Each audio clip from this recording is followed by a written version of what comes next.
मैं सीधे आपको लेकर चलूंगी गृह मंत्रालय नई दिल्ली दफ्तर के बाहर मौजूद है हमारे सहयोगी अंकित गुप्ता और जरा जान लेते हैं अंकित गुप्ता से यहां गृह मंत्रालय में रणनीति किस तरीके से बनाई जा रही है। अंकित,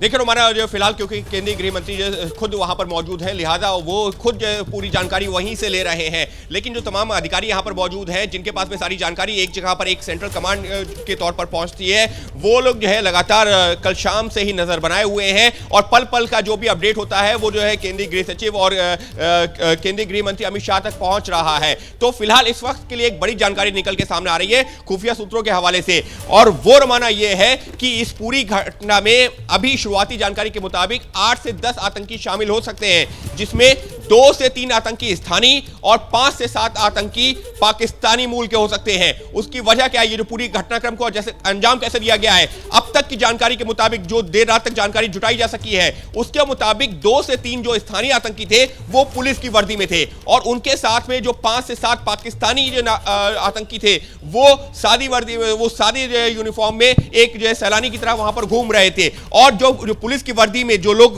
वहां पर थे वो उनके मददगार के तौर पर उनको उस जगह पर लेकर के गए जिससे कि किसी को शक ना हो, क्योंकि वो तो पुलिस की वर्दी में थे। इसकी वजह से किसी को ज्यादा शक नहीं हुआ और वो लोग उस घटना स्थल तक पहुंच गए। वहां पर पहुंचने के बाद में एक तरह से ये जो पूरा जो ये साजिश रची गई थी, जो स्थानीय जो 2-3 लोग जो पुलिस की वर्दी में वहां पर पहुंचे थे उनका एक मेजर रोल ये था कि उन्होंने इस जगह को आइडेंटिफाई किया था। कैसे? उनको इस बात का अंदाजा था कि यहां पर अगर इस घटना को अंजाम देते हैं तो उनको भी ज्यादा किसी तरीके का खतरा नहीं होगा, क्योंकि सुरक्षा बलों की तैनाती उतनी बड़ी संख्या में वहां पर नहीं है। और दूसरा, जो राहत और बचाव कार्य है वो जो है सैलानियों तक पहुंचने में, जहां पर हमला किया गया है वहां पहुंचने में वक्त लगेगा। तो इस तरीके से जो स्थानीय जो है 2-3 आतंकी थे उन्होंने मदद की है, जो पाकिस्तान से आए आतंकी थे उनकी मदद की है और इस घटना को अंजाम दिया है। तो फिलहाल बिल्कुल, तो ये कहा जा सकता है अंकित गुप्ता कि अब देखिए किस तरीके से जो गुत्थी है वो सुलझने लगी है और अब कड़ियां जोड़ी जा रही हैं, किस तरीके से इस बर्बरता को अंजाम दिया गया। ये जानवर कौन थे, इन जानवरों के मददगार कौन थे, अब धीरे धीरे कर तस्वीर साफ हो रही है। पाकिस्तान के थे ये जानवर,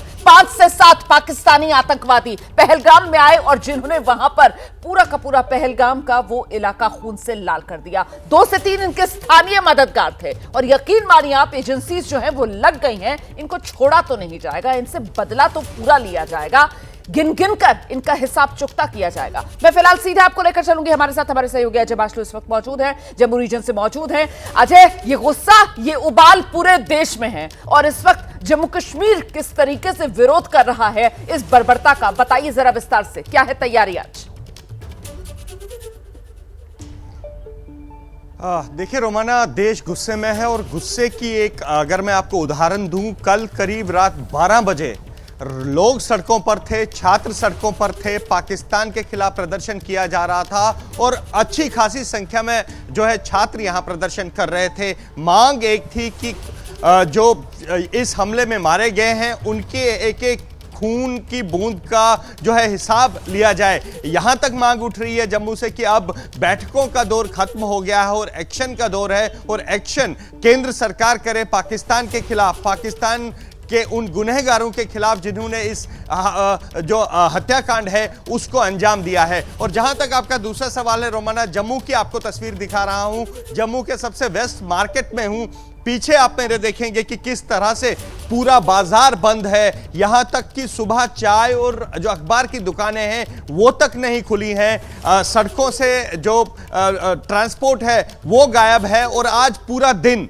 क्या जम्मू का चैंबर ऑफ कॉमर्स, क्या बीजेपी, क्या नेशनल कॉन्फ्रेंस, क्या पीडीपी, क्या विश्व हिंदू परिषद, क्या छोटे मोटे संगठन, क्या सामाजिक संगठन, क्या छात्र संगठन, सभी लोग खुलकर आज प्रदर्शन करेंगे और मांग एक होगी कि जिस तरह से इस हत्याकांड को अंजाम दिया गया है इसका बदला जो है वो भारत सरकार ले और अब जो बैठकों का सिलसिला या बातचीत का सिलसिला चल रहा है वो नहीं होना चाहिए। और यहां एक चीज और बता दूं कि सिर्फ रोमाना जम्मू में नहीं बल्कि जम्मू के सभी 10 जिले हैं वहां से इस तरह की खबरें आ रही हैं। कटरा जो कि माता वैष्णो देवी का बेस स्टेशन है वहां भी आज बंद है, उधमपुर, रियासी,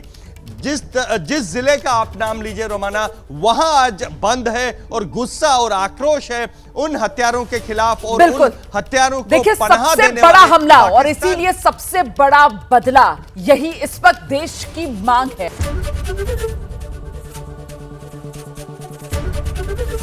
एबीपी गंगा, खबर आपकी, जुबान आपकी।